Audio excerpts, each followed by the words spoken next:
அனைவருக்கும் வணக்கம். திருச்செந்தில் ஆண்டவர் ஜோதிட நிலையம் சார்பாக ஜோதிடர் பிரின்ஸ் பேசுகிறேன். அதாவது நாளை அட்சய திருதி 10/5/2024 காலை 6:30 இருந்து மறுநாள் காலை 4:50 வரை அட்சய திருதி உள்ளது. நாம் அட்சய திருதியில் தங்கம் மட்டும்தான் வாங்க வேண்டுமா? அப்படி அல்ல. தங்கம் அல்லாத மற்ற உணவுப் பொருட்கள், பண்டம் பாத்திரம் எல்லாம் வாங்கலாம். துணிமணி வாங்கலாம்.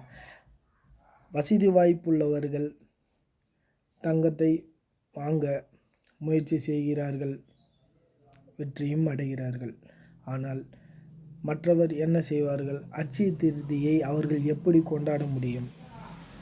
பொதுவாக ஒன்றும் கவலை கொள்ள வேண்டியதில்லை. வீட்டிற்கு பச்சரிசி, உப்பு, மஞ்சள் வாங்கி பூஜை அறையில் வைத்து வழிபட்டாலே போதும். மற்றொன்று, வீட்டிற்கு தேவையான உணவுப் பொருட்கள் தயாரிக்க பாத்திரங்கள் வாங்கலாம். ஒரு இட்லி குண்டான் வாங்குங்க, ஒரு ப்ரெஷர் குக்கர் வாங்குங்க. இதெல்லாம் உணவுப் பொருட்கள் தயாரிக்க உதவும் பொருட்கள். அதில் நாம் உணவுப் பொருட்களை அந்நாளில் நன்னேரத்தில் நாளை வாங்கி அந்நாளை சமைத்து சாப்பிடலாம். வாழ்நாளில் அது நமக்கு பயன்படும் ஒரு அட்சய பொருளாக, அட்சய பாத்திரமாக அது விளங்கக்கூடும்.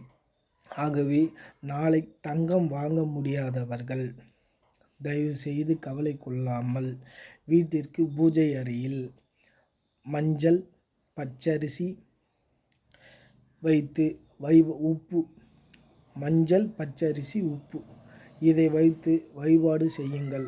கோவிலுக்கு சென்று வழிபடுங்கள். வீட்டிற்கு தேவையான உணவுப் பொருட்கள் தயாரிக்க பயன்படும் பொருட்கள் வாங்குங்கள். அதை நாளை நேரத்தில் நல்ல நேரம் பார்த்து வாங்குங்கள். காலை 6:30 முதல் 7 மணி வரையும், 9 மணி முதல் 10 மணி வரையும், மதியம் 1 மணி முதல் 2 மணி வரையும், மாலை 6 மணி முதல் இரவு 8 மணி வரையும் நேரம் நன்றாக உள்ளது. முடிந்தால் அந்த நேரத்தில் வாங்குங்கள். மற்றொரு நல்ல நேரத்தில் அந்த பொருளை பயன்படுத்தி உணவு தயாரித்து சமைத்து சாப்பிடுங்கள். ஆண்டவனை வழிபடுங்கள். அட்சயம் என்பது வளர்ந்து கொண்டே இருப்பது. ஆகவே நீங்கள் உங்களால் முடிந்தவரை நாளைக்கு எது தேவையோ அதை வாங்கி பயன்பெறுங்கள். நிச்சயம் அட்சயம் உங்கள் வீட்டில் வளரும். நன்றி, வணக்கம்.